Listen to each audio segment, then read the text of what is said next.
A long time ago, on a comics page far, far away.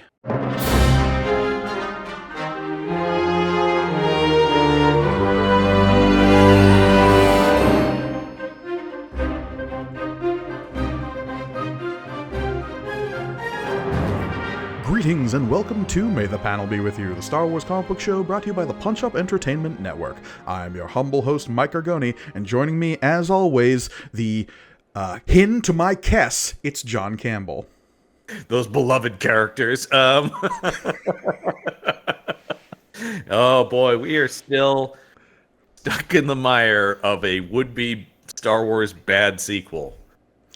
Yeah, we are right in the thick of our coverage of Splinter of the Mind's Eye, or at the very least, Splinter of the Mind's Eye as interpreted by Dark Horse Comics in 1995/1996. There's a few levels that we're dealing with here all at once, right? Like, you know. Yeah. To get a full recap on what we're covering here, highly recommend you go back and listen to our last episode. Yeah. I don't think we're going to do too deep of a dive this time. Last episode went a little long in terms of trying to cope with exactly what we were dealing with our adaptation of Splinter of the Mind's Eye. One of the reasons I really pushed to do this is it is just such a weird little piece of Star Wars tie-in stuff, right? Yeah, and kind of talking about the context and the situations in which not only are we dealing with a piece of discarded continuity, but an adaptation of a piece of discarded continuity. There are only so many books that we'll be talking about that deal with this sort of thing. It's like basically this and the Star Wars, right? Yeah. Which I'm also excited to talk about that at some point because sure, that's weird. That's even weirder, obviously. But yeah, this is, of course, as we just quickly, if you didn't hear the last episode, I don't know why you'd start here, but yeah, this was a novel written to potentially be something to adapt for a cheap sequel should Star Wars have underperformed when it originally came out. Right. Obviously, Star Wars made George Lucas more money than God. It was the biggest movie ever. Still continues, maybe if you account for inflation, one of the highest grossing films of all time. Yeah. Also, I think, I don't think we talked about this, but I think, though they didn't have the term, Splinter of the Mind's Eye might be the first thing to become Legends content, really? I mean, it was almost immediately became this doesn't count. Right. Yeah, that's what I mean. It was pretty quickly non-canon. So it's like one of the in what will become the whole history of this franchise of determining what's canon, what's not canon. This was the first to go down in that fight. And it's literally the first like expanded universe novel that exists as well. And it's immediately invalidated by what comes out the year later. It's got a weird place in Star Wars history, but in some ways sets the tone for what will be the franchise going forward a lot. So that's why it's worth talking about. And then it's interesting that in the 90s, I think just out of sheer desperation for Star Wars comics, Dark Horse is like, let's adapt it. Yeah, and look, there's always a splinter, pardon the pun, of the fandom who is looking to engage with earlier artifacts of work that maybe are a little bit harder to come by, because like Splinter of the Mind's Eye, the novel, was maybe something you could find in like dime store paperbacks of used bookstores, but it's not like it was they had the printing arm of Disney Corporation reprinting all of these things with the Legends logo slapped on it. Oh no, certainly not. I mean, and yeah, I think there was fun to it, not quite to the same extent as the holiday special, but a little bit in that when there was a time when stuff was rarer and harder to find, that it was like, did you know there's a novel of what was almost the Star Wars sequel? Yeah. You're like, what? I need to read this. That sounds crazy. So in February of 1996, which is when the second issue that we're covering today came out, the good people at Dark Horse, including writing by Terry Austin, writing and inks by Terry Austin, again, weird credit combo, Chris Sprouse on pencils, lettering by Steve Dutro, we've got colors by James Sinclair, cover art, always immaculate cover by Hugh Fleming. Incredible cover art, yeah. They decided in their wisdom and the editorial mandate at Dark Horse Comics that, hey, let's adapt something that really doesn't count. And they adapted it with the attention to detail one would expect for something that really doesn't count. Maybe a little too much detail, as we discussed last time, and we'll continue to discuss this time. A weird amount of faithfulness to something not great that has no bearing on anything. Anyway, let's talk about this cover, because this cover rules. It just rules. cover rules. And it promises a comic that is not delivered upon, not really. And look, this introduces one of my favorite things in Star Wars, and that is big hairy creatures that aren't Wookiees. Yep. This is Wookiees with the serial numbers filed off. Yeah, and there's actually quite a few of those throughout the history. Yes. Yeah, well, we've got one of those right here. This is the Yuzum. The Yuzum, and he is beating stormtroopers with a protocol droid. Yeah, look, if there is one thing I will always love, regardless of context or genre, it's one motherfucker being hit with another motherfucker. Yep. Yeah, it's pretty great. It's one of my favorite Simpsons jokes of a Rainier Wolfcastle movie when he impales a man with another man in one of his movies. Runs a guy through another guy. No, it's always good. And like, if you play any kind of tabletop role-playing game, there's nothing so satisfying as lifting up one dude and hitting that dude onto another dude. Yeah. Well, it's a Hulk move too. Even if it's not a dude, it's like taking the gun off of one tank and hitting the other tank with it. Like there is just something very satisfying about it, and it is great. And Luke Skywalker seems like, I love his reaction of like, did I just see what I think I saw? Man, the cover here is just so good. It's so evocative of, like we said last time, all of the novelizations of Star Wars that were coming out at this time. And no, yeah, this is pure nostalgia right in my veins right here. Yeah, Hugh Fleming is responsible for a lot of Star Wars covers, both comics and novels, and it really hits a sweet spot of nostalgia. I'm sure you were this kid too when I would go to the bookstore and just immediately run to like the tie-in section to go like Star Wars novels, and even if I did, just looking at them was like, oh, the adventures that await. Well, it's interesting because, like, yeah, I start there with Star Wars and Star Trek novels, but then what's always directly next to that, and that's R.A. Salvatore's own personal shelf for the Forgotten Realms books. So, like, it was a quick hop and a jump for me from, like, okay, eyes go to Star Wars, but then they drift slightly to the left, and there's D&D just waiting for me. See, as people know, I never made that drift. I stayed right in the, and actually much more so, now going forward, I have an extensive Star Trek novel collection. I have most of the hardcover novels that they released, which are all great. But yeah, this is of course Hin and Kess, or Hin and Key. I don't know. It changes. Once again, gleep glop aplenty in these comics. And they are the Yuzum. Yeah, and we big hairy, not Wookiees. Yeah, I don't think, did we talk about this is the same creative team as last time? Terry Austin, yes, Chris Brass, all those people. Great. Yep. All right, so then let's open up with our good friend Weapon X, Luke Cage. Yeah, because we're getting right back into the mix. Last time we left off, there was a brawl in the streets opening up as this gang of sexual predators are attempting to kidnap Leia. Yeah, they've stumbled into a scene from The Warriors. Yeah, pretty much. We'll learn because right off the bat, Luke's saying, I told you we don't want any trouble. And this guy's responding, this ain't trouble, kid.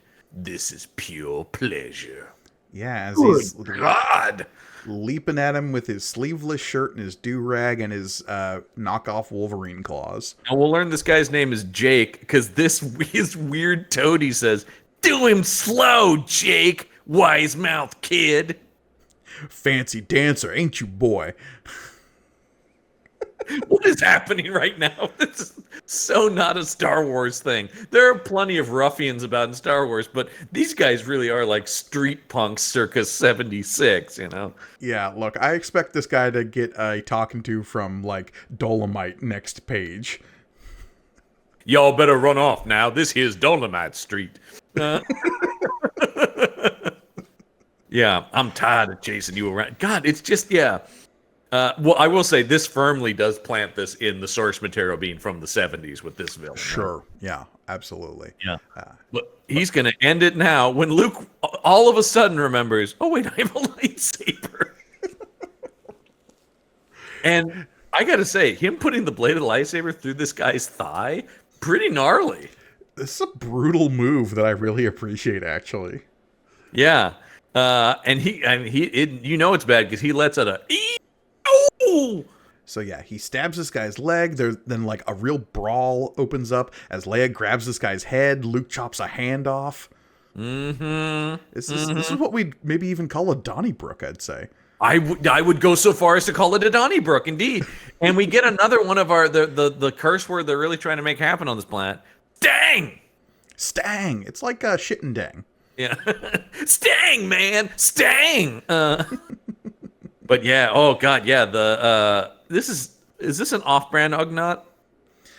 No, there's like a pig race. I'm blanking on the name of it at the moment, which is rare for me. Yeah. But I feel like I have seen this design before. Yeah, that is definitely, there is a boar-like people in Star Wars that show up in the background sometimes. Well, his hand is coming off, my friend. Oh yeah. It looks like he was also about to whip out a lightsaber based on what's in his hand. I was just going to ask, what is he holding here? Because I was also kind of thrown by that. Oh, he's coming up behind. It does look like a lightsaber hilt. It seems like, based on the panel before, he's just going to club him with something. Yeah, I guess maybe just a pipe. Yeah, but it's over-designed, and it looks like the hilt of a lightsaber. But then there's a blaster bolt into the mud, and somebody from off-panel says, "Put up your weapons, all of you." Yep. And classic, I love Stormtroopers just being cops. And look, it's the fuzz. Yeah, they're rolling up. They're being like, all right, everyone, pack it up. You're all under arrest. Also, have no doubt it's a 90s comic, because this Stormtrooper has pouches. Oh, there be pouches of plenty. And this is one of those Sergeant Stormtroopers with the shoulder pad. I love the single shoulder pad Stormtroopers. You're remanded to custody in the name of the Emperor for fighting with weaponry in a public place. A rare time that, like, Stormtroopers aren't wrong here. You can't have this. Yeah, Luke's chopping people's limbs off, and like, there's a guy with claws on his wrists. We're trying to have civilization here, sir. Come on now.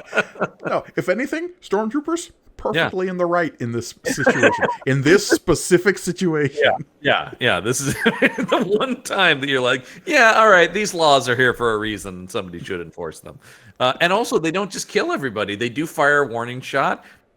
Finally, some good Stormtroopers, man. I mean, he does follow it up by saying they're going to go talk to Captain Supervisor Grammel, and maybe he'll be generous and leave you with all of your fingers. Yeah, well, yeah.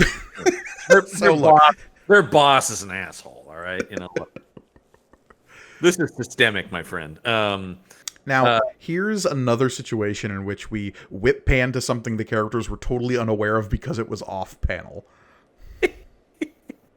Well, is this as referred to last time, the queer battlement?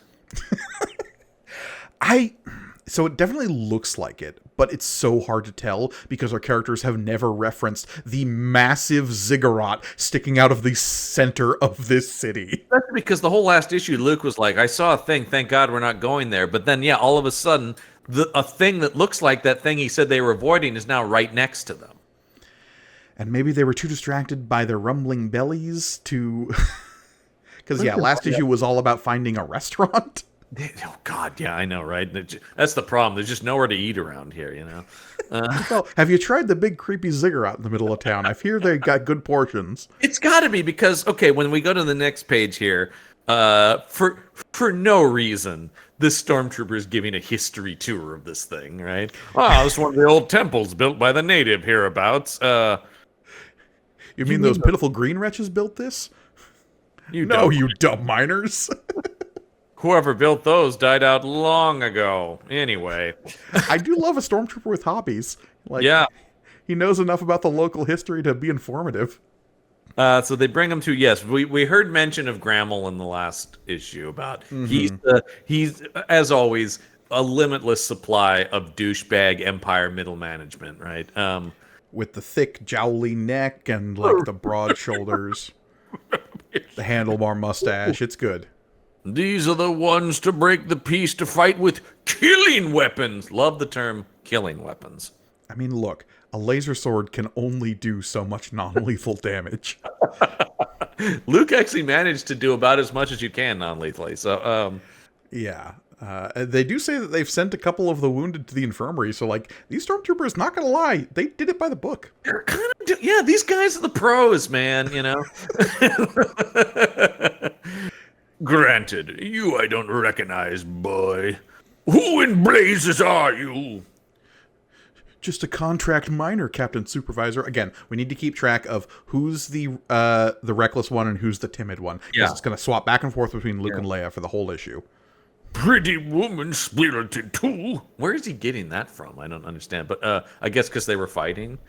She leapt on some guy and covered his eyes. Man, Leia fighting in that Donnybrook was just... Yeah. Leia grabs a gun and kills people is what she do. I mean, we've seen plenty of that in the other comics we've covered. Like, how many people have we seen her just smoke in that book? So many stormtroopers are left sizzling corpses in Leia's wake. Also, the mustache on this dude. Oh yeah, the good handlebar mustache surrounded by jowls is always a good look for, like, evil supervisor. Totally. And also, it's that thing I talk about in Star Wars that I love, that no matter how far the franchise has existed, there's always a kernel of the 1970s in its style. And that's like mustaches, or there's lots of like mutton chops or sideburns amongst Imperial people. And that's still there to this day because it always carries a little late 70s with it.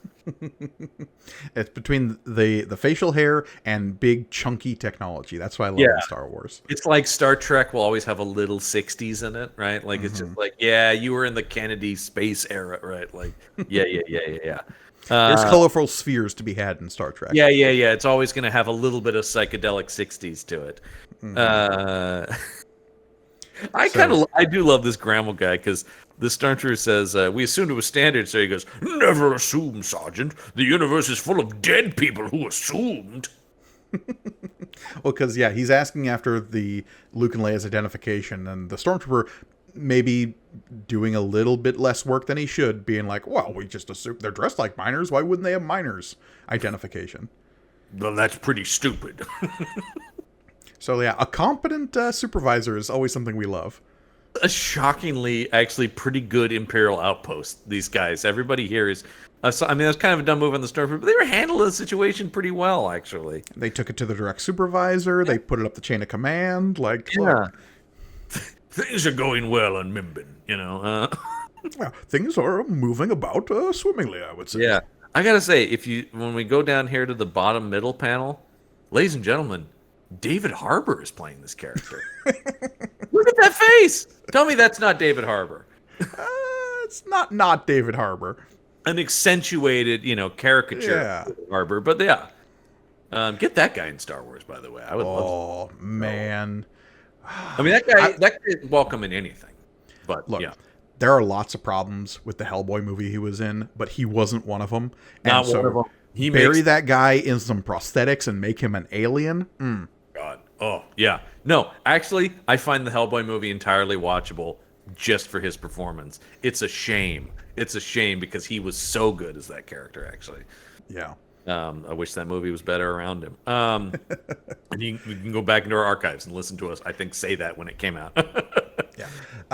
So this is another situation in which Luke and Leia have a whole conversation, and apparently everyone else is just deaf to it, I guess. Yeah. Because Leia is saying, as Luke says he doesn't like this, and if this was a other Star Wars property, he would be saying, I have a bad feeling. Yeah. But Leia responds by saying out loud, Luke, you have an uncanny ability to reduce the most excruciatingly uncomfortable circumstances to merely mundane. And why? Why the slam, Leia? Why you gotta talk like that, honey? But you do just get the implied, like, if this was a movie, you'd just be hearing... And then, you miners started the fight. I find you guilty of assault with intent to murder. And the lead guy in the do-rag says, I protest this judgment. I'll file a grievance with the Imperial Department of Resources. This dude busted out blades on his hands and feet, and now he's going, I'm going to file a grievance. We're going to take this to court. And I kind of love Grammel's response, and he's just like, well, if you're going to file a grievance, you'll need this recording of the proceedings, right? And then proceeds to jam it into the guy's eye. Grammel don't fuck around, man. Grammel does not fuck around. As he says, can I say this is another thing where Grammel's judgment here is correct. These assholes did start the fight. They 100%. Should be found guilty of this. So I don't think Grammel's doing a good job. I mean, yeah, he's still an Imperial toady and Yeah. the worst. Oh yeah, yeah. And he jammed a file of some sort. He basically drives a zip drive into somebody's face. Yeah. But then turn around and it's like cleaning it off in front of Luke and Leia and And then just casually. Sergeant, deposit the trash in the rear holding cells. Take out the garbage, am I right? Get it out of here. Now then, I'm told both you are strangers to this town, the mine, the planet, and the Imperial presence. You arrived here undetected and unauthorized. I can't imagine how. Why did he kick Leia? Because he's an asshole. Yeah, I know. Once again, it seems so out of character and just unnecessary. Yeah, because he just wanders up and he says, I will find out, however. I always find out what I want to know. Kicks Leia in the leg. Yeah. Yes. Like, he stabbed the guy, which was kind of a cool move that he said, being like, blah, blah, blah. Oh, really? Stab, you know? But here he's just like, and then, I guess because I got a taste for violence now, I got a weird kick, too. A weird kick to the thigh. Yeah, which makes her collapse. Yeah. And then Luke, out of nowhere, comes up with this wild story about how they're wanted and they're like evading law enforcement on another planet. Yeah, we're wanted for extortion and blackmail. I mean, he's just making shit up. The girl's the bait. We compromised some people who are more important than we thought. We stole a life pod hoping to make it to a colony on 12 or 10. Plausible. But a cleverly crafted falsehood, I think. Why so specific? Also, this is just such not a Luke move of making up like a rampantly wild story as cover. This is a Han move. Total Han move. Like, it's crazy to me how much they are writing a Han and Leia story in this, but just putting Luke in it. It's really weird. And actually, this would be... the story would be better with Han and Leia. It would be more interesting, I think, to see that.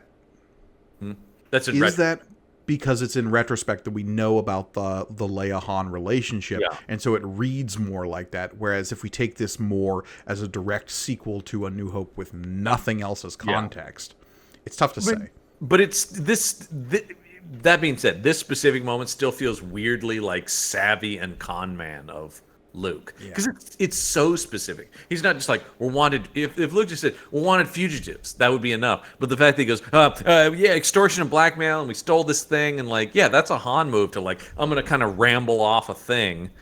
And then also, why is this guy like, no, I don't buy it. Well, because this kid's clearly just making bullshit up in front of him. I need a good side of your faith and honesty. And most intriguing, he goes, give me that gemstone, boy.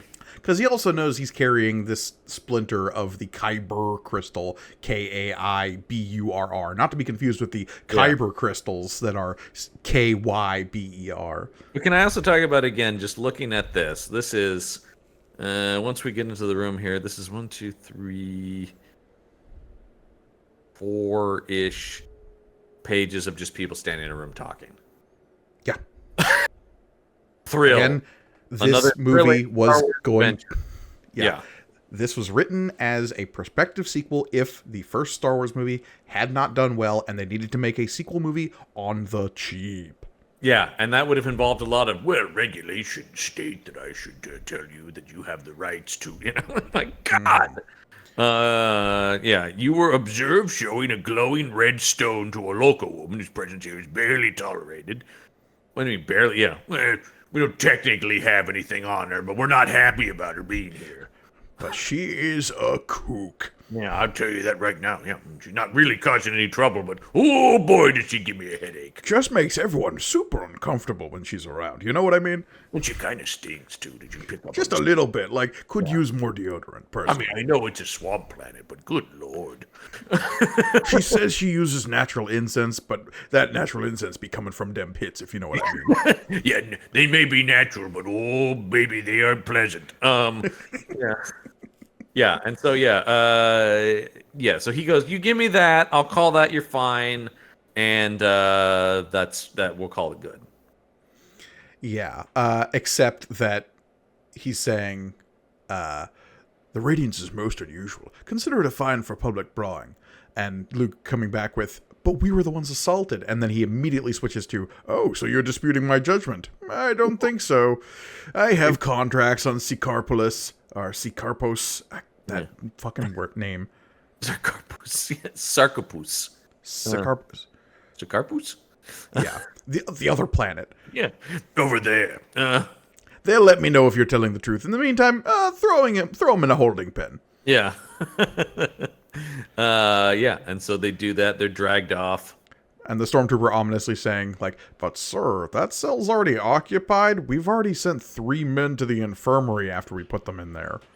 I do like his very villain line of, do try to remain alive until I can check your story. It would be most inconvenient to apologize to your headless corpses. Meh.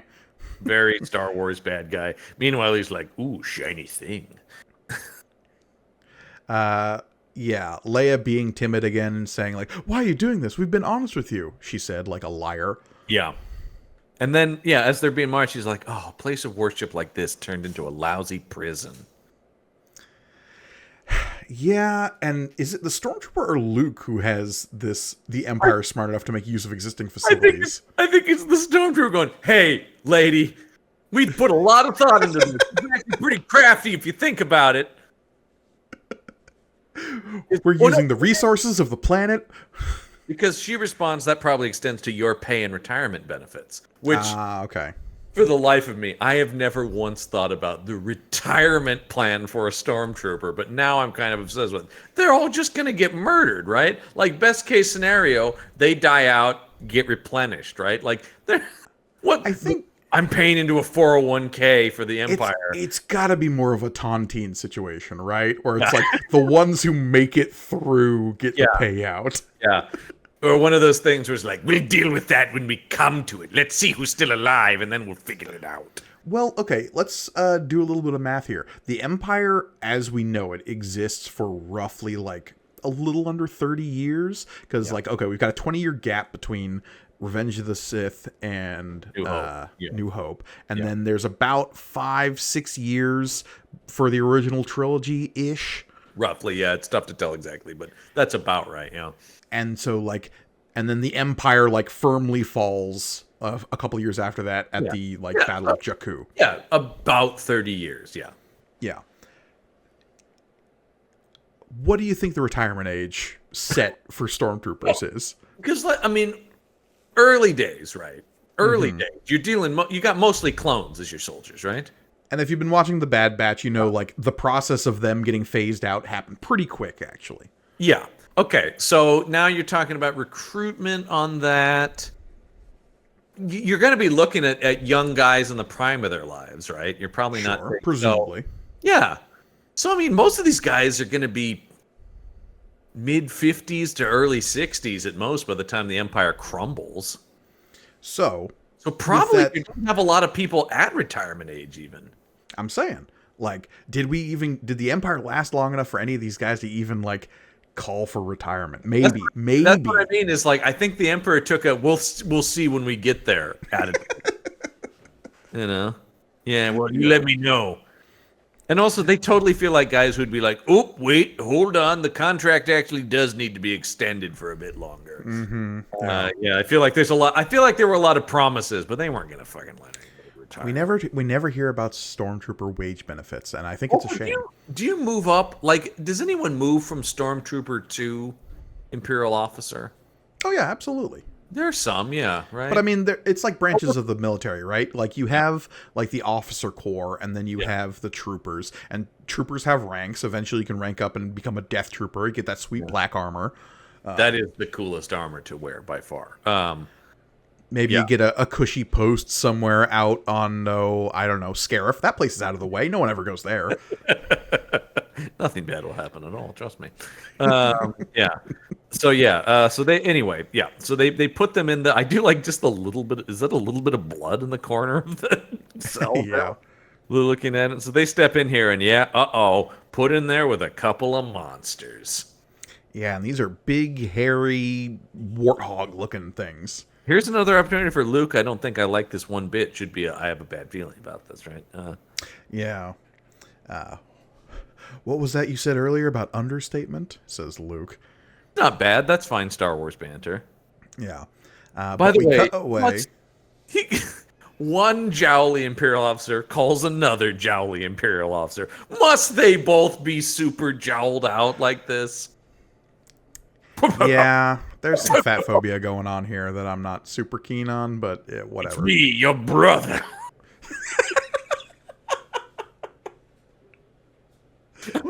It's basically the same guy with different hair and no mustache.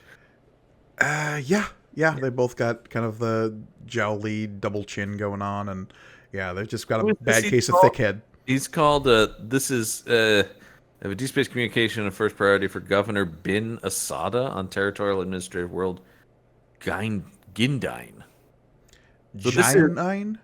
yeah, so this is Bin Asada that he's talking to? So this Governor Asada, so technically Yeah. this would be a moth. Right, yeah, right. And as we know, that line of dialogue in the first Star Wars, the Republic has been swept away, the Senate is no more, the local governors will keep the systems in line with fear of this battle station. Because he says, yeah, because shouldn't he know that then, though? Because he's like, don't you know we as the governors are running things now? How is that news? Mimban doesn't strike me as a place that is like in the loop, right? Yes, yeah. I've confiscated a pure gemstone from 2 petty criminals. I thought with your knowledge of Radiant, you're our stone guy. So he's not calling this guy because he's suspicious of Luke and Leia. He's calling this guy because he knows geology. I also love this guy's like, who the fuck cares? Look at who you've captured. Because I do like that the higher up Imperial guy is like, oh, immediately recognizes Princess Leia. But but word has not gotten out about Luke Skywalker yet. No, right. Because this is like right after A New Hope. In I theory. also like I think they mean it as like, forget the stone, man, but I like it as, forget the stone, man. I also kind of like that the governor here does not give Grammel any indication about who he's actually protecting, but just like, hey, this is a big deal. Keep these two under lock and key. It may be her. It just may. I'd know that hairstyle anywhere. The youth, I don't know. By the way, the youth, aren't they the same age, Luke and Leia? Yes, they're twins. Of course, of course. That's what I'm saying, though. But he says the youth as an alternative to Leia. That To be fair, Leia has always read older than Luke. Sure, but she is still 20 years old. Yeah. Yeah, and so he's just like, oh, dear God, I have to make a phone call. Yeah, he then presses the Vader button. And then, I'm sorry, is this a hologram that Vader's just too close to? Because he's just a giant head? Look, if there's one thing the Emperor has taught his apprentice, it is how to be a giant floating head. Hello, is this thing on? Hello? I can't hear him. Sorry, I think you're on mute. My helmet's picking up the Bluetooth from my phone. I need to disconnect it. How do I... damn it, these gloves aren't capacitive. Son of a bitch. Get somebody in here. Get IT in here. Oh, I need a stylus. No, that's a podcast I'm hearing. I shouldn't be. Oh, God. Vader's listening to some true crime podcast and is... Sorry, this is... How Did This Get Made is covering Fast 9. I love that Manzukis guy. Who was the Toshi Station Strangler? I'll never tell. Yeah, but yeah, I have news for you, Lord Vader. No Vader lines. Yeah, we'll set him up. But let's go to the next page where Luke's skin tight suit is revealing a 6-pack he never had. Yeah. No offense to Mark Hamill, but he ain't that cut.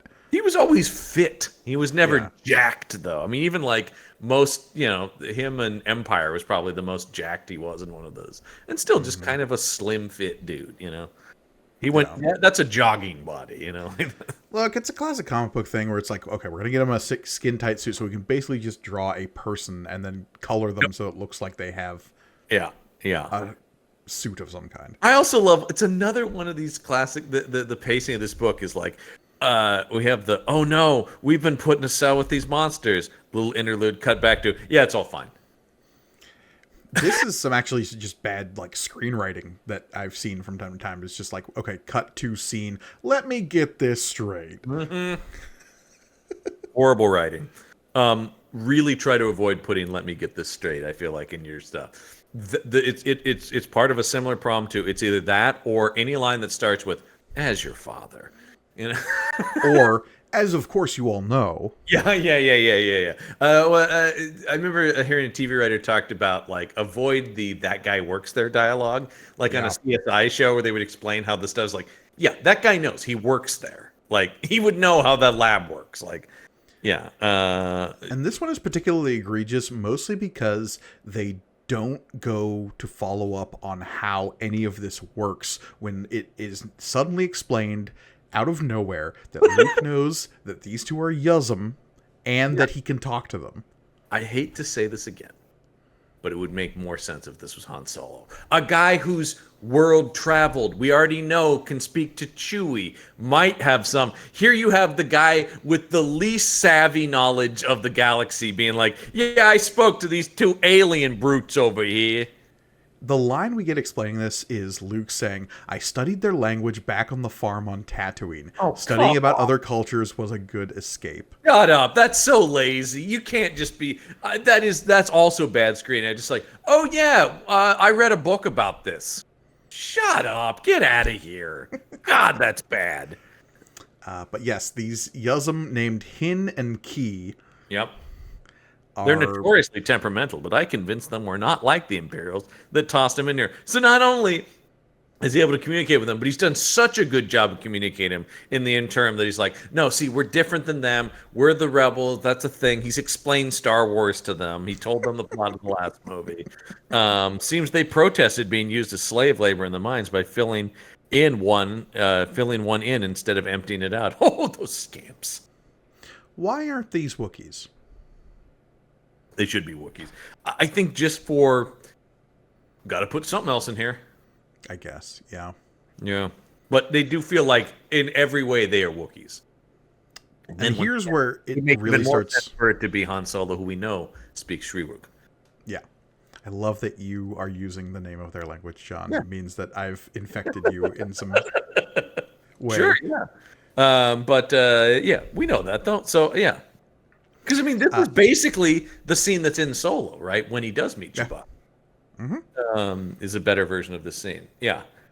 So, Leia wrapping up the scene here with, so basically they're on our side? Yeah, could you have just said that instead of all the other dialogue? Anyway, shut up, someone's coming. By the way, this monster just told me someone's coming.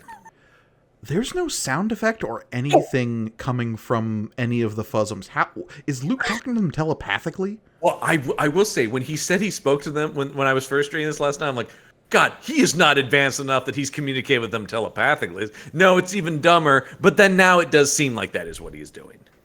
Because, yeah, there's no even, like, indication of sign language or anything. Nope. And so he's just like, oh, and then this guy Grammel shows up and is like, oh, good, you've all made friends in there. But if the Yuzum don't object to you, I think you'll be more secure right here. Not... Once again, shouldn't this guy be like, that's weird, they've beaten up or killed everyone else, but you're friends with them? He's just like, oh, good, well, then we don't have to move you. Like, this character is very inconsistently written. Sometimes he's very competent, sometimes he's a moron. Well, because right here, when we get to the next page, and Luke is talking to him right at the bars. Just two people, or three people, or whatever, just talking through bars. Mm-hmm. Oh. Yeah. Thrilling. He's asking, why would the Imperial representative be interested in us? And Grammel is just like, look, I don't actually know, but I'd love to know, so I'm going to get really suspiciously close to these bars with these two immense, dangerous creatures inside. Yeah, wouldn't the best move here be for the Yuzum to just grab this guy and, like, rip him apart through the bars? And that's just about what happens, because as he gets close and is questioning Luke about, like, please, tell me who you are, I need to know. Also, once again, it's bad Leia. She's like, Imperial governors don't take an interest in common thieves, Luke. I'll be interrogated again, like with Moff Tarkin. That time when he blew up my planet. Or is she talking about Dr. Ball? Well, yeah, that's a good question. Because obviously Dr. Ball is like the Yeah. implied torture of Leia, right? But I don't like a quaking in her boots, Leia. Even if Leia does have like trauma from that, which she would. The Oh idea, yeah, of, and also she's saying that out. That guy is right by the bars. He's hearing this. yeah. I mean, Been through questioning before. Who are you? Tell me. yeah, it's very inconsistent Leia writing here. And But then yes, he's grabbed immediately by giant furry arms. and then one of the stormtroopers shoots the Yuzum. It backs off, and By the way, it appears he's shooting right under the Yuzum. Like, is the idea that it's dodging it because it's like coming right through his arm? I guess the idea is it just clips his side. yeah, grazes him. I don't know. It's a weird. It's a Smells weird, like burnt Yuzum hair in there now. yeah. I'm going to convince the mind director to let me personally disassemble you. Now that's interesting. So he's like the sheriff. He doesn't run the place, basically, right? Because he's got to get permission from the mind director. I guess. So I guess don't know. he's like law enforcement or whatever. He doesn't I thought he was like in charge of this Imperial outpost, but I guess he's not in charge of the mine specifically. Yeah, So why would the guy in charge of the mine be responsible for prisoners, though? Yeah, because this guy is at his base has the prison. That's what. Yeah, and also I got to convince the mine director to kill you, to let me kill you, meaning that the mine director is hoping maybe we can get the Yuzum to still mine for us, even though they actively shouldn't the Yuzum already be dead? In the Empire, we know probably, but I don't know. You have these big, strong, like alien types, and you want to exploit them in some way, and you got to figure out like what are the levers we can use to do that. So why waste these two subjects? I guess is the evil Imperial thinking. Yeah, here's another one too, where it says that doesn't look. We've got to get out of here. He goes. Hin says that if we can get them out, when say this. Look, it gets even more confusing when we have an old woman in the window and Luke in like brackets says, "No, Hin, she's a friend." Yeah, I guess meaning that he changed his language there. yeah, but we never hear them make any noises, basically. But Luke communicates with them. Yeah, I don't know. Because, yeah, oh, it's Hala, and she's here on the window. And you didn't desert us after all. And then it's just like, nope, that was just to fake out the audience. Yeah. But she's like, well, I didn't bring any explosives to free you, but I have the Force, and you've got a dirty pan that I can move. And they do. Together. Yeah.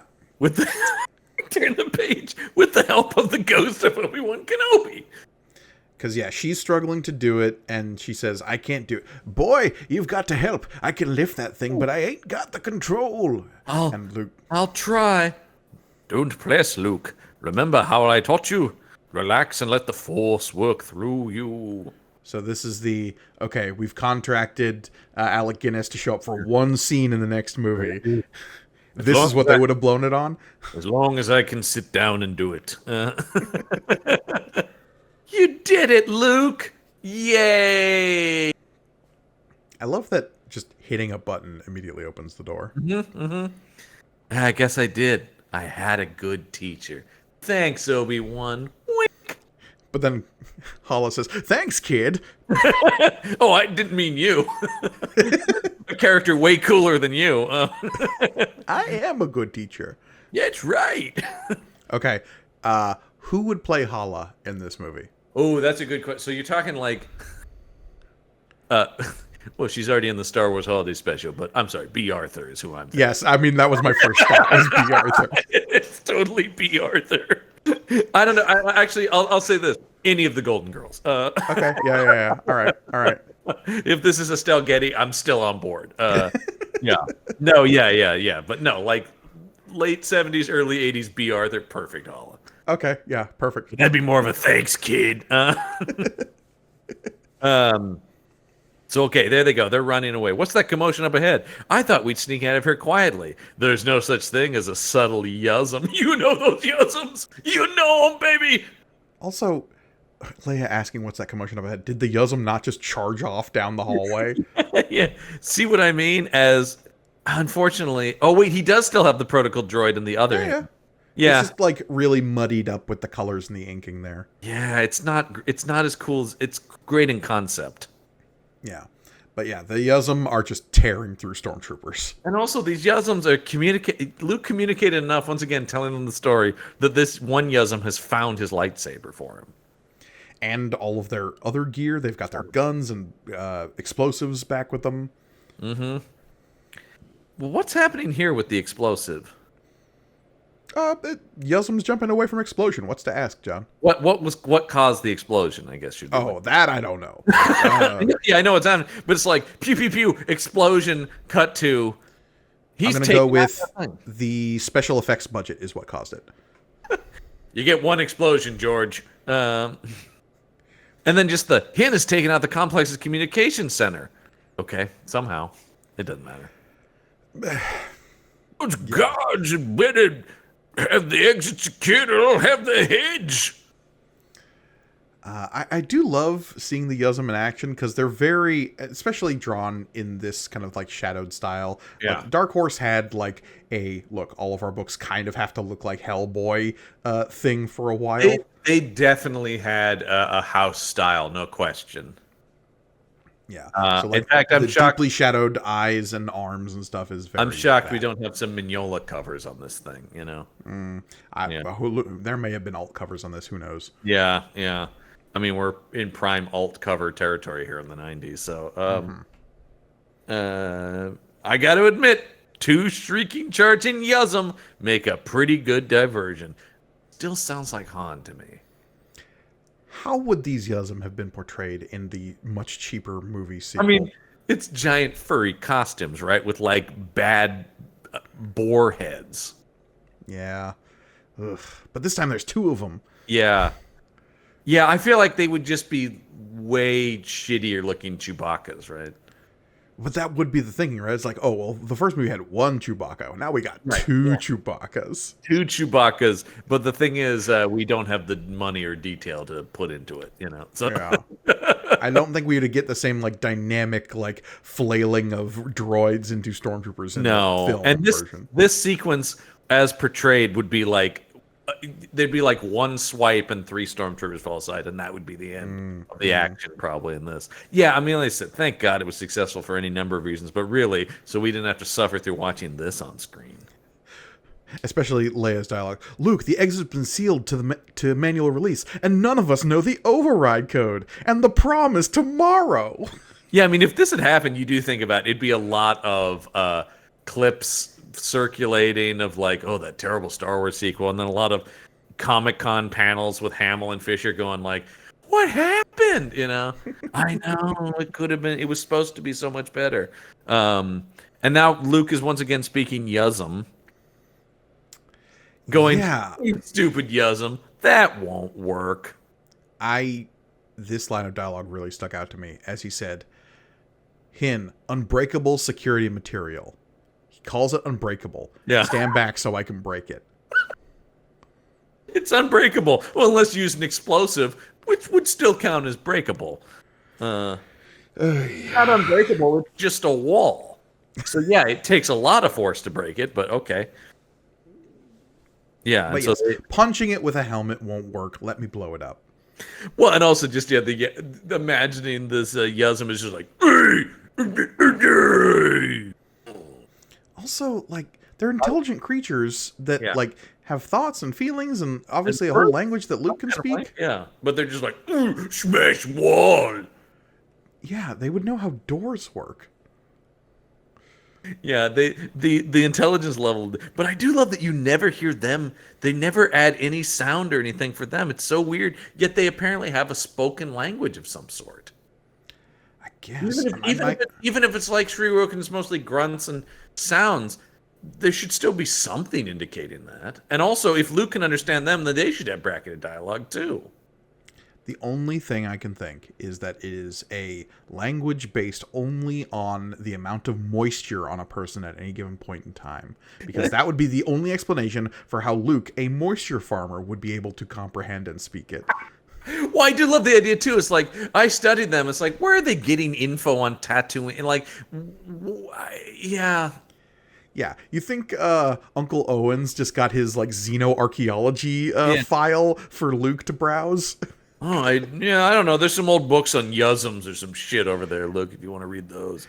What Luke calls studying Yuzums is clearly just like a stack of Aunt Beru's National Geographics that she left. Yeah, you don't. Yeah, I do. I've never thought about that. Like, yeah, what kind of access to information would you have as a moisture farmer on Tatooine? I don't think much. I mean, in Star Wars, it's not something they get into in the movies at all, but there is like an internet equivalent that exists. There would have to be, right? But once Yeah. again, I can't imagine Uncle Owen is spending a lot for Wi-Fi out there, baby. You know, come on. No. That's a waste of time. All right. So yeah. Why be browsing the HoloNet when you could be pulling in the crops off the North Ridge? Yeah. Also, here's a very non-Star Wars line. Come on, you slackers! You shiftless layabouts! I do love Luke's reaction to being followed by a gang of stormtroopers and their captor here is like, oh, let's just toss like 4 grenades in there. Oh no! And yeah, Gremel gets blown up but good. Blowed up real good. Yeah. They blowed him up real good. It does feel like that should be Leia doing that, because once again, she's more of the cold murderer of the group. But Yeah. yeah, that ought to slow down even Imperial troops. You mean by obliterating them? Because I do see, if you look closely in there, there are some bodies flying out of that explosion. Oh yeah. And we'll get to like the aftermath of what happens to the Overseer here, but it ain't pretty. Yeah. So they run to the stream. Let's hope the old woman hasn't panicked and left without us, because she seemed the panicky type. No, Leia, that's your move. Right. Here come Master Luke and Princess Leia at last. Oh yeah, Only they're being because pursued by a pair of slavering monstrosities. Slavering monstrosities, I guess. slavering, yeah. Slavering monstrosities. R2, why don't you do something? Get in there, R2. Mix it up. Go get him, R2. I mean, later we'll find out R2 can perfectly take care of himself. But Whoa, yeah. No, we've talked about the body count on R2. Good lord. Yeah. And then once again, no, they're with us. It's fine, 3PO. Shut up. yeah. And then enough chit chat. Let's get aboard this buggy and go. This buggy. Yeah, they've got a crawler here. It's like a tiny little sand crawler. Yeah, and it's got these huge I can totally see this toy. Oh yeah, look. If they don't sell like a much smaller version of this for like 10-year-olds to drive in, I'd be shocked. Yeah. And then, are you sure you can drive this thing? Well, I mean, R2 is the one driving it, looks like, because she says, R2, start her up. That's true. Don't worry, R2's got the wheel. Which, look, R2 got the wheel leads to this bottom panel, which I love, which is just like the Yuzum with its arms up as this thing drives through a fence and runs over 2 Imperial goons. Well, I love the Imperial goon dialogue too. It's like, I tell you, I heard an engine start up. Oh, come on. You think the Empire leaves keys in these bugs? Oh, shit! Apparently, yes. Apparently, they left the keys in there. No. R2 hotwired this thing. That's what happened. I would like the idea that's under the visor. You know, yeah, great. Yeah. Here, by the way, Disney, here's the next ride for your Star Wars land. Do one of these things. 2 Yuzum puppets in the back. I'd actually love that. Yeah. Oh, okay. Go to the next page. Yahoo! You goose-stepping gravel maggots. All right. We understand the Imperials are supposed to be Nazis. Let's not literally make them Nazis. You goose-stepping? They were never goose-stepping. Look, subtlety has never been exactly the watchwords of Star Wars, right? No, but this is a little on the nose. It's, yeah, even by Star Wars standards, this is pretty far. Hang on, girls and droids. Jesus Christ. Now, which one of those is Luke? Yeah. Pretty sure he's one of the girls. Yeah. Well, have you seen that hair? Glory. The sheen, you know.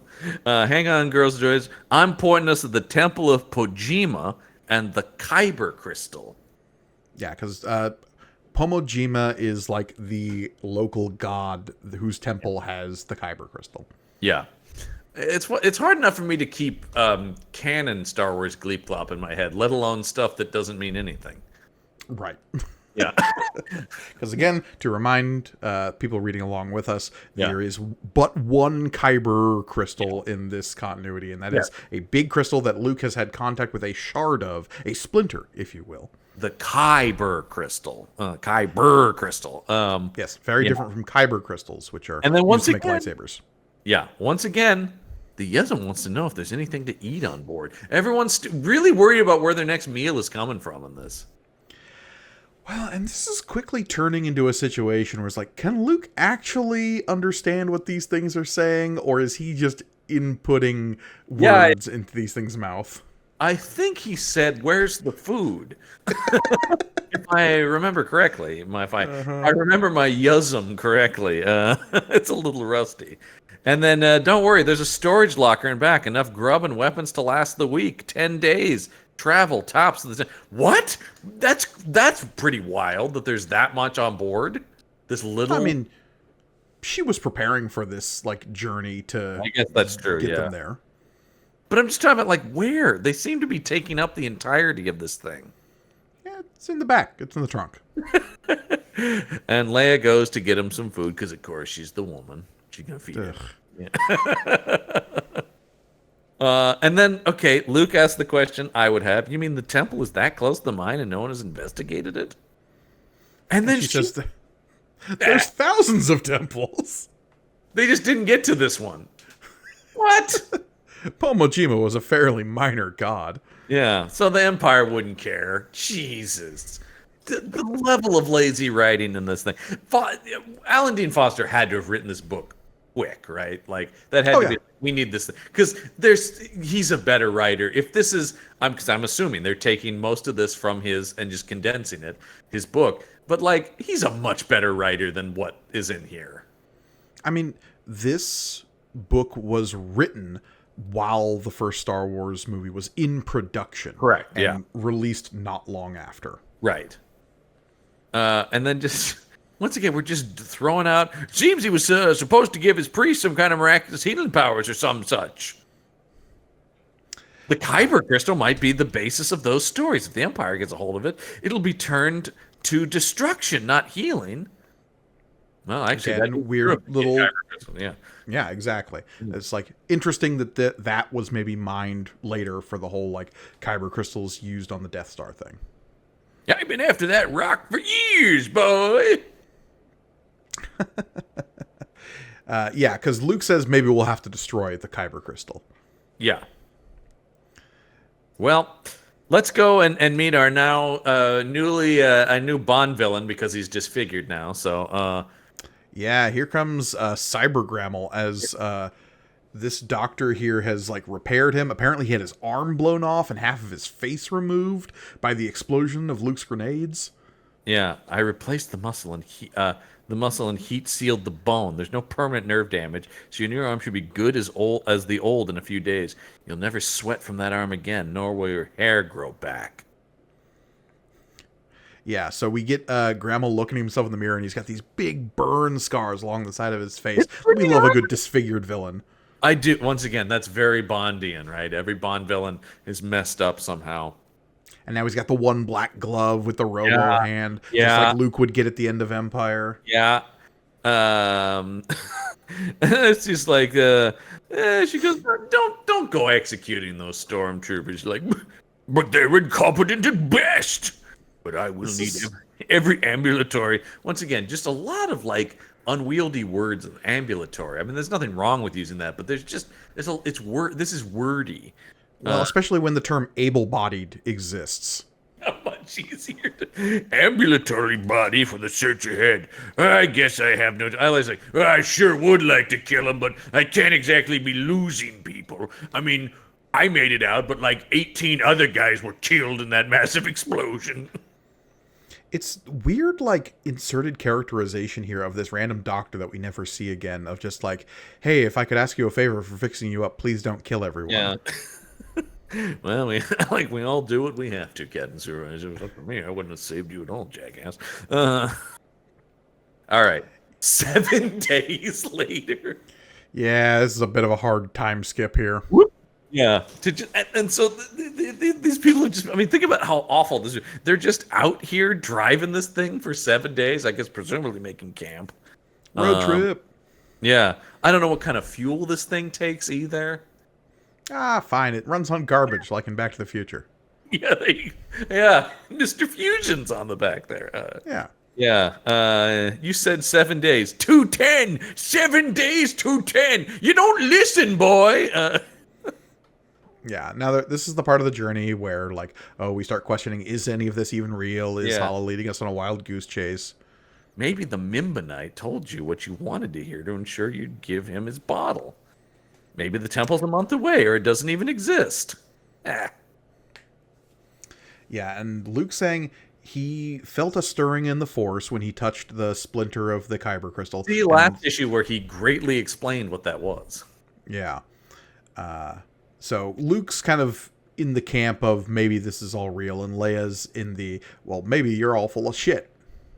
Sounds like a Han Solo action, but okay. Again, like the hard hole that is Han Solo in this triumvirate, and having to switch that character's traits back and forth between these two is really jarring. You really understand why those three characters were so massively important and what they each brought to the table when you remove one from it. Because, all of a sudden you do get like, well, that sounds like something Han would say. Oh, but he's not here to say it, so Leia has to say it. Yeah, or that's something Han would do, but he's not here, so Luke is doing it, I guess. Yeah, there's a lot of that kind of stuff where you're like, oh man, you really do need that character. It's a stirring inside me when I touched it. I've only felt that before, in the presence of Obi-Wan Kenobi. I have a lot of questions about Luke's feelings towards Obi-Wan when he talks about the stirring inside of him, but, Look, there's stirring in a Force, it binds us, it penetrates us, we know this. Yeah. So yeah, and Leia's eating what appears to just be an apple with dots on it. Space apple. Yeah, space apple. And that's actually probably exactly what it would have looked like in the cheap version. They would have put something on an apple. I want nothing to do with the rebels. I'm no outlaw. Yeah, because Leia's saying, hey, once we're done here, you can come help us and join the Rebel Alliance. And Hala, weirdly is just like, I don't want anything to do with the Empire. I don't want anything to do with the Rebels. Leave me alone. She's one of those awful people who's like, both sides are terrible. So I'm not going to take a stand at all. Yeah, the things always work well for those people. I love those people. Yeah. But what's this? Their buggy is sinking into the swamps of Mimban. Man, they're never ready for these swamps. You'd think a vehicle built specifically to traverse the terrain of this planet would have some way of counteracting this. You would think so. Yeah. But no, they have to find some hard patch of ground to drive on. But what's this? Uh-oh, that's not ground at all. It's a slug? It's a giant worm. So look, clearly landing in some hostile terrain and driving into a place you think is safe, then to have it turn into a giant slug is maybe something they also lifted for Empire Strikes Back. Yes. Yeah. No, there's definitely pieces in there. But then we get another one. We've been talking about these lines. Force preserve us. Like praying to the Force feels weird to me. The Force is something you tap into. It's not like, oh, Force, save me, Force. I don't know, because you have people saying, may the Force be with you, right? So that is an oath to declare, like, hey, let the forces of the cosmic universe give you good luck or whatever. Yeah. It is a prayer of sorts. Yeah, there's just something weird about both the ways where it's like, thank the Force preserve us. I guess you just don't hear people say stuff like that so much in Star Wars. It's not that you could. Not in the movies, no. Certainly not in the movies, no.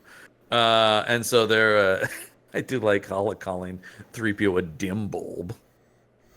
Yeah, on this next page, 3PO saying, turn around, turn around. It's a wonder all of you fool we're finished, we are. Yeah, this thing is a Wandrella. It's a giant swamp slug worm thing. It's like a veiny, pale worm with a huge mouth with all these teeth. It's actually a cool creature design, honestly. Yeah, shudder to think how they would have attempted to pull this thing off in the cheap movie that they were going to make. Good Lord.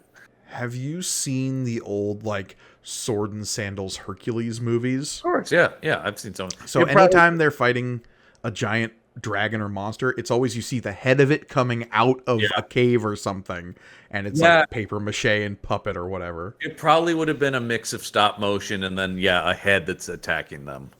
Mm-hmm. That's right, yeah. Absolutely. Yeah. Aim for the eyes. It's too late. It's got us. So so they're driving on the Wandrella's back, this giant slug thing. Yeah. They're driving away and shooting at it. Yep. The head is coming down at them. Yep. Cut to the next page.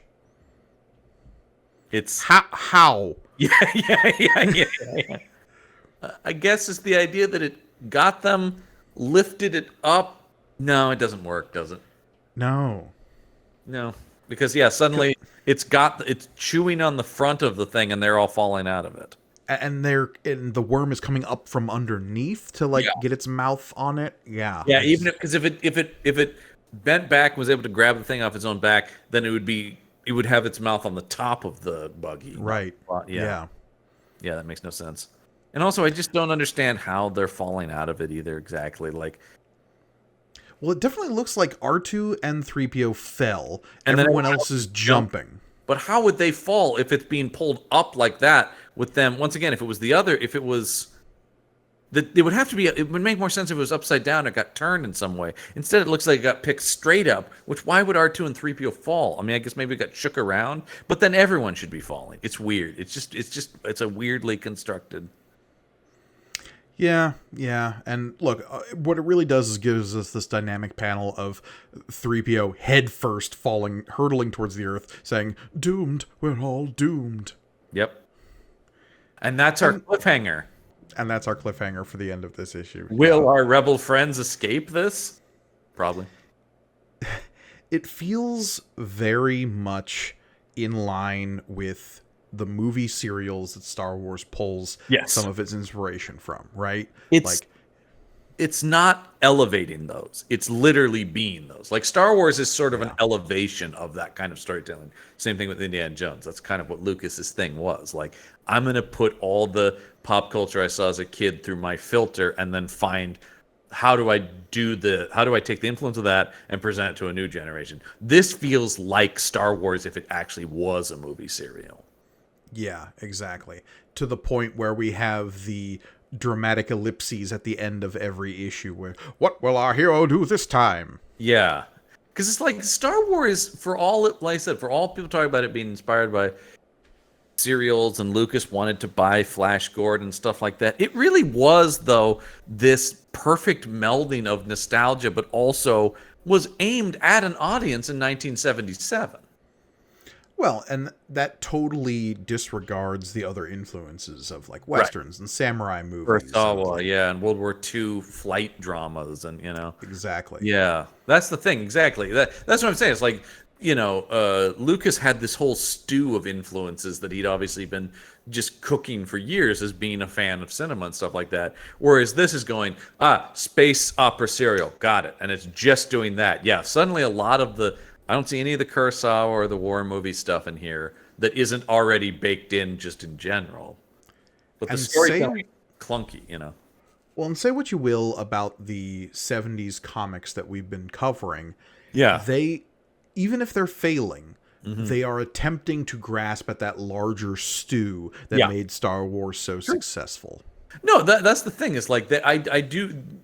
we bag on them because they're funny in retrospect, but like at that time, I don't think either of us would have done much better. It's like that was based on what they had. Goodwin is trying to get to that, and we often talk about that. The writing in those, especially when it went to Goodwin, is not terrible, and he has a basic understanding of the rhythms of Star Wars, like how the characters function. There's not nearly as many. This is so crazy that in this, there's so many things where you're just like, Luke would never say that, or Leia would never act like that. There's much less of that in the 70s stuff, weirdly, as off-brand as it is. At least that's why a lot of the stuff is there, yeah. It makes this as an adaptation so strange, because clearly they're lifting a lot of that from the novel as it existed at the time, but to make it an adaptation in the 90s with so many 20 years worth of Star Wars as context, and as especially from Dark Horse, who was doing a lot of the like heavy lifting where like the world building in some of the expanded universe stuff was concerned. Between that and the novels that existed, you would think that creating an adaptation, a modern quote unquote adaptation of Splinter of the Mind's Eye, one of the goals would be to have it jive more with what Star Wars became. Right. Yeah. Well, and that's an interesting thing, because they claim that that's what they were doing, but I don't see a lot of evidence of that, other than what we're talking about, sort of taking out a lot of the overt romance between Luke and Leia, because that's just reads as immediately icky. But like, there's just a lot of stuff where it's like, well, I don't think they obviously didn't put too much effort into like the voices of the characters fitting with what we knew, because that stuff is all over the place. Yeah, and who knows? Obviously, I don't know the production schedule on this thing. I would love to get some insight from the creative teams behind something like this, about like, what's the thought process? How much work do you put into the actual adaptation of the material, and like on an issue-to-issue basis? A lot of what I'm guessing about how it was made, too, is just based on, from reading it, it doesn't feel like there's a lot of passion for this, as much as it's just like, here's a thing we could do. And I don't get the sense, and maybe I'm wrong, but I don't get the sense that anyone was going like, yeah, I really can't wait to adapt Splinter of the Mind's Eye. It's more like, that's a gig. Let's turn this out. Okay, this book, we'll break it up like this, and we'll do these segments, or whatever, like that sort of. Yeah. And look, because it's a little bit more slavish to the movie serial sci-fi of like your Flash Gordons and whatnot, it does have an issue-to-issue rhythm that feels okay for a comic book. Oh, totally, yeah. Sure, it's just not good. Yeah, that's what a shocker. And I don't really blame, once again, the creators of this comic as much as I think they are. Of course, I mean, I have to assume they're taking a lot of this from Alan Dean Foster's novel. Absolutely. And look, I understand this is probably all a gig for a lot of these people, and something we just comment on is like, you can, in any comic book, it doesn't matter if it's adapting Star Wars or not, you can feel passion when it's there. And sometimes when it's not there, you sense it. This reads a little bit like, I think it's still better than, but it reads a little bit like when we did the special edition adaptation, and that really felt like a gig as opposed to a labor of love. That is a like gray piece of stone compared to this, though. Yeah. Yes. Oh, totally. Yeah, absolutely. Yeah. So, it's interesting. This is why we're doing this. This is an interesting oddity, no question about it. Well, look, it's previewed in this issue, but in the next couple of issues, we'll be getting some Vader stuff, and it gets pretty like, oh, I see where this would go as a sequel, kind of right process behind it.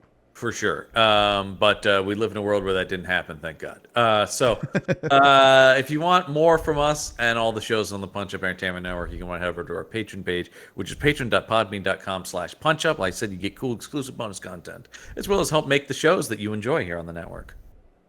Yes, indeed. And of course, if you want other ways to listen to the show, or the best way to maybe enjoy this show, you can come over to our YouTube page, youtube.com/punchupentertainment.